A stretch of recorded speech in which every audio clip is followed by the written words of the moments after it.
서비스 질관리 3차 시 수업 시작하겠습니다.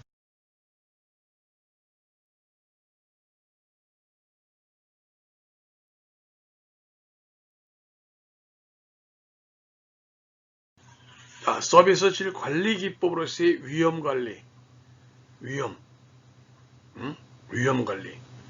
위험 관리가 왜 필요한가에 대해서 크루스만은 사회사업 전문직을 위한 새로운 기회는 새로운 위험들을 내포한다고 미국에서 위험 관리 필요성을 얘기한 겁니다.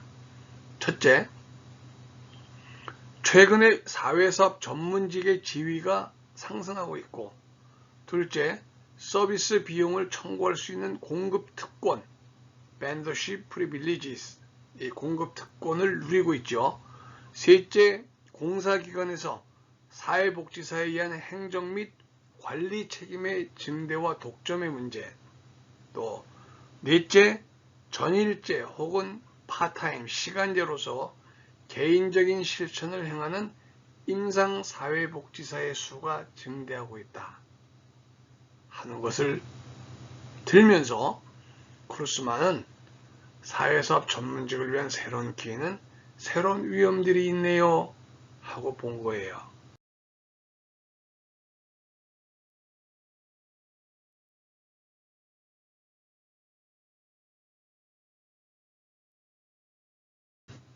그러면은 사회복지 서비스에서 위험 관리가 필요한 이유 뭘까요? 첫째, 서비스 제공자의 책임의식 증대를 들 수 있습니다. 책임져야죠, 제공자가. 또 둘째, 이용자 측의 권리의식이 희박합니다. 그래서 위험관리가 필요한 것이고, 셋째, 이용자 권리 옹호를 위한 운영적 정화위원회 설치, 이 문제 때문에도 위험관리가 필요하고요. 넷째, 소송의 증대를 예측하기 때문에 위험관리가 필요한 이유로 본다 하는 것입니다.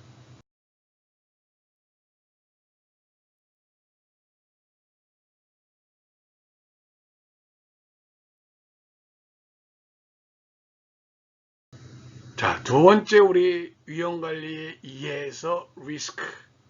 무엇입니까? 리스크. 손실이나 상해의 가능성을 의미하죠. 뭐라고 나왔어요? 리스크, peril, hazard 이런 식으로. 자, 리스크 보세요.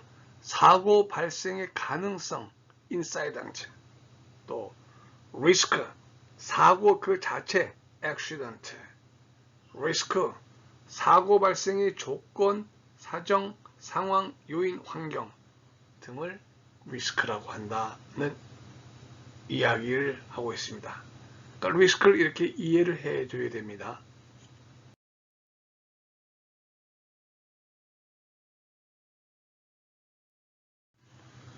두 번째, 위험 요인과 타형, 타형이 아니고 타입, 유형이죠.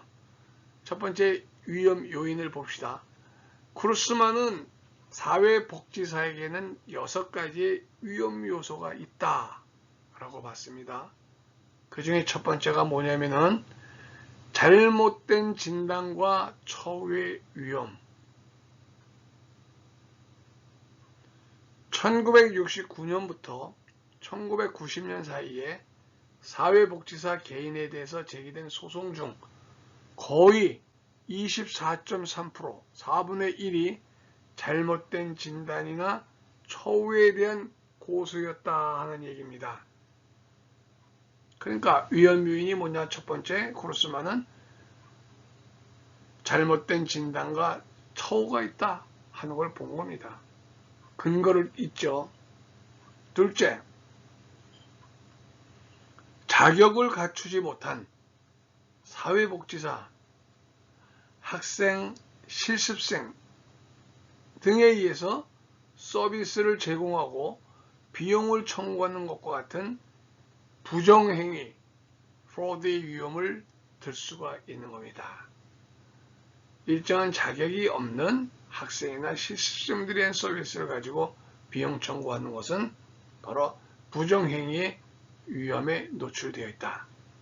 셋째, 사회복지사의 기능적 손상, impairement죠. 알코올이나 약물 또는 정신병 등 같은 이러한 기능적 손상에 의해서 이루어지는 비전문적 실천 행위의 리스크가 존재한다 하는 것을 본 겁니다.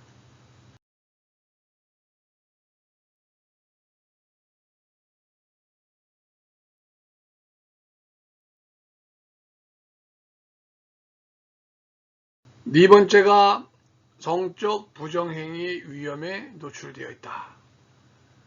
NASW 보험 가입자 중에 성적 부정에 의한 고소고발 사건은 실천상의 오류에 의해서 신청된 청구 사건의 거의 5분의 1을 차지하는 문제가 있다 하는 겁니다. 다섯째, 타라소 판례와 같은 보호 의무의 태만이나 소홀에 대한 리스크를 또 들었고요. 여섯째가 비밀 보장에 대한 리스크를 들었습니다. 크루스만이 든 6가지 사회복지사에게 있는 6가지 위험 요소에 대해서 우리가 살펴본 겁니다.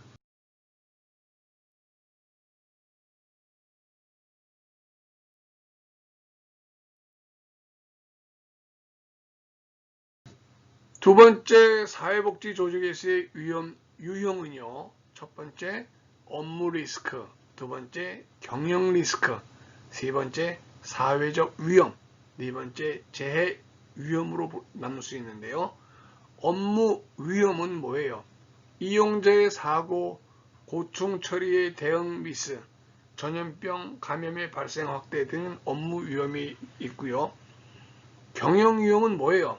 경영상의 문제로 인한 경영 수지 약화, 경쟁 사업체 진출, 재무 운영의 실패 등이 경영 위험이고, 부정행위 또는 범죄행위, 종사자의 잘못으로 인한 시설평가 손상 및 여파와 같은 사회적 위험을 들 수가 있고요. 화재, 풍수해, 지진 등의 자연재해 및 인위적 사고 등 같은 재해 위험에 노출되어 있다. 이건 조직이에요. 사회복지 조직에서의 위험, 유형이 이렇게 업무 위험, 경영 위험, 사회적 위험, 재해 위험으로 나눌 수 있다.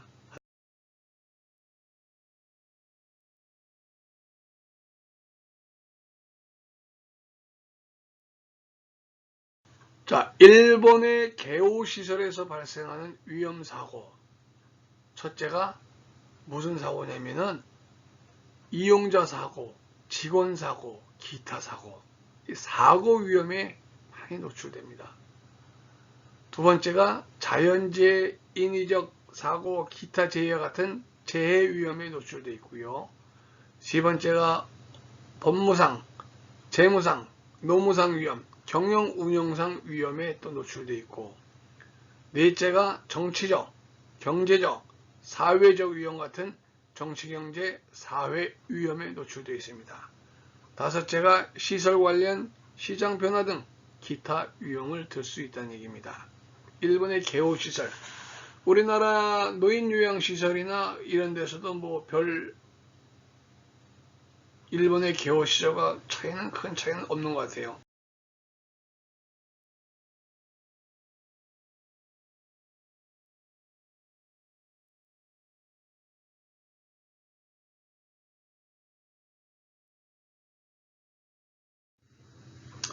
(312페이지에) 하일리 법칙이 나오죠. 하일리 법칙은 뭡니까?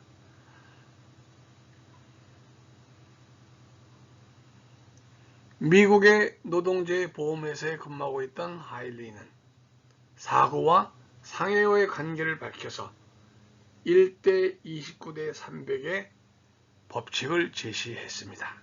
즉, 하일리 법칙은 330건의 유사한 사고에서 상해로 이어지지 않는 정도의 무상해 사고가 300건, 경상 정도의 사고가 29건, 사망과 중태로 이어지는 대사고가 한 건의 비율로 일어난다는 것입니다. 이와 같이 하일리 법칙은 중대한 사고는 반드시 중대한 실수에 의해 발생하는 것으로만 한정하지 않고 작은 실수나 그 복합에 의해 발생할 가능성이 충분히 있다는 것을 말해주는 것입니다. 따라서 하일리 법칙은 무엇이냐면은 일상생활에서 발생하는 어떠한 사고라도 잘 분석하여 대처하면은 미연에 중대한 사고의 발생을 방지할 수 있음을 시사해 주고 있으며 그 어떠한 조그만 사건 사고이더라도 위험관리에서 매우 귀중한 자료가 된다는 것을 말해주고 있습니다. 이 법칙은 노동재해 사고에 관한 것이지만은 만일에 복지시설의 이용자가 간병이나 장애 등의 사고를 입게 되었다면 이미 이용자들은 뭔가의 사고에 이어질 가능성을 안고 있다고 추정되고 있기 때문에 이 비율은 더욱 높아지게 될 것이다 하는 하일리 법칙입니다.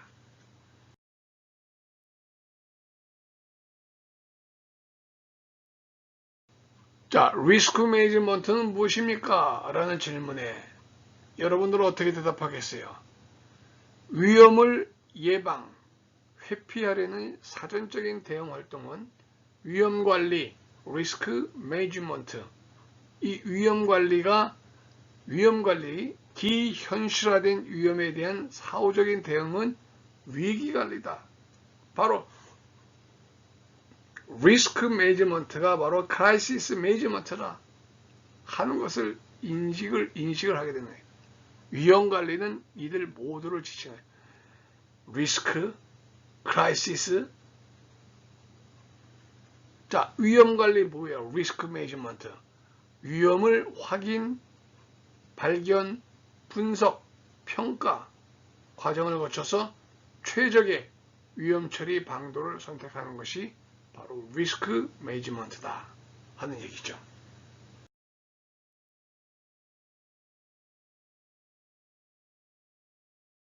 자, 그림에서 11-3에서 위험관리의 두 가지 관점이 나옵니다.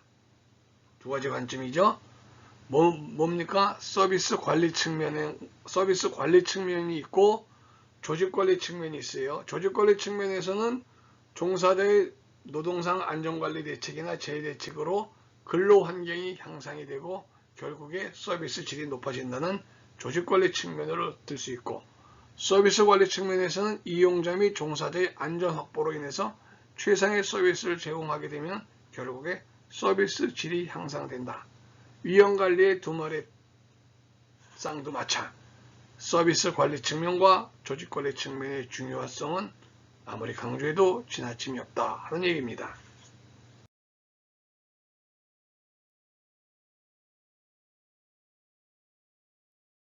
위험관리의 목적은 사고가 발생하지 않도록 하는 것으로 예방을 대책하죠.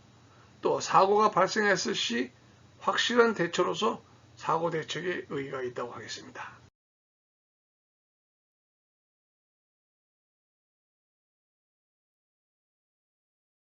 위험관리의 의의는 첫째, 생명을 지킵니다.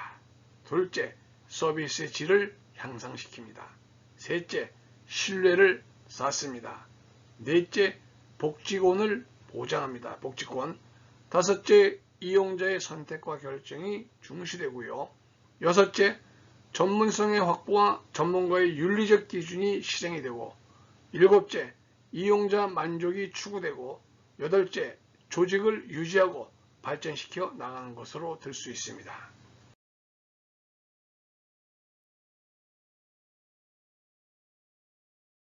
위험관리 과정과 대책으로서 첫 번째 위험관리 과정은 첫 번째가 위험의 인식과 확인입니다. 그러니까 리스크의 identify 리스크지요. 위험이란 무엇인가요? 어떤 사고가 발생하고 있는가요? 등 사회복지시설에 있어서 위험의 실태를 파악하는 거로부터 시작이 돼가지고 evaluate risk, 위험의 분석과 평가로 이어지죠. 발생한 사고의 상황이나 사고에 의한 영향 등을 분석하고 평가합니다.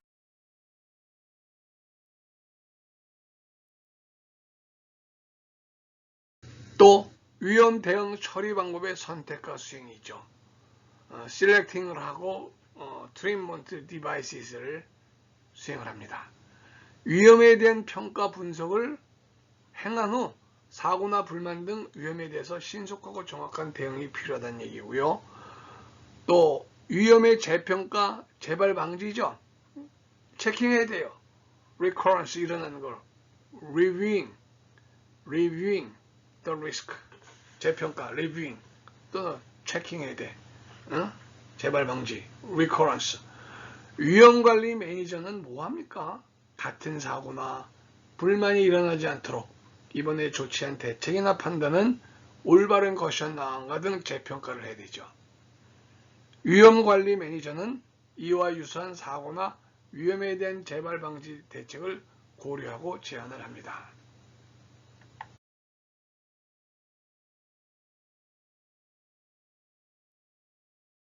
자, 대책은 어떤 대책이 있을까요? 위험 요인에 대응하는 방법이 있어요. Risk Response. 위험을 감수하는 방법, 회피하는 방법, 감소시키는 방법, 공유하는 방법. 이렇게 4가지 방식으로 얘기가 나눠져 있죠. 여기는 또 조직적 대응을 할 수 있느냐, 재무적 대응이냐. 보세요. Organizational Solution이냐 아니면 Financial Solution이냐 하는 대응의 차이점도 또 있습니다.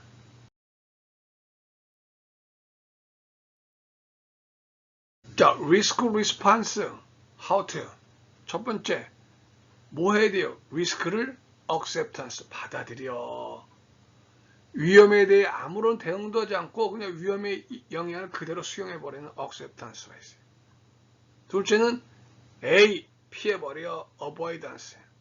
위험에 노출된 사업 영역에서 철수해버려. 또는 위험 자산을 처분해버려. 전략적인 의사결정인 avoidance를 취하는 경우가 있고요.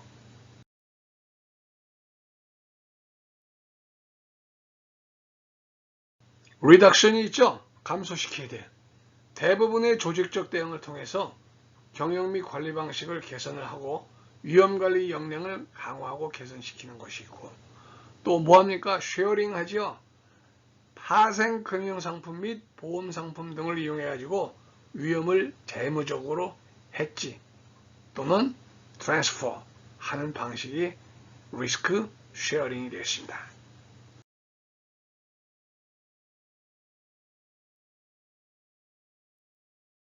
자, 사회복지 조직에서 위험관리 적용 사례는 뭘까요? 바로 이런 학자, 박경일이라는 학자는 사회복지 조직에서 위험관리의 필요성과 동향을 얘기했고요. 서울복지재단에서는 복지시설 종사자 위험관리 실태조사라는 또는 서적이 발간됐고요. 박경일, 김정근, 박승기 학자는 부산시 노인요양시설 위험사고 실태분석 및 위험관리 방안 연구를 한 적이 있습니다. 적용 사례입니다.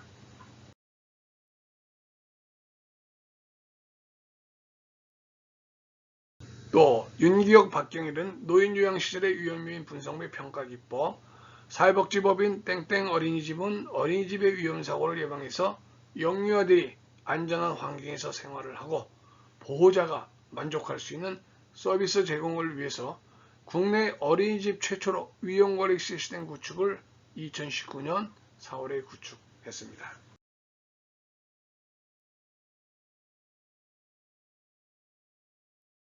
이상으로 11주차 사회복지행정론 강의를 마치겠습니다.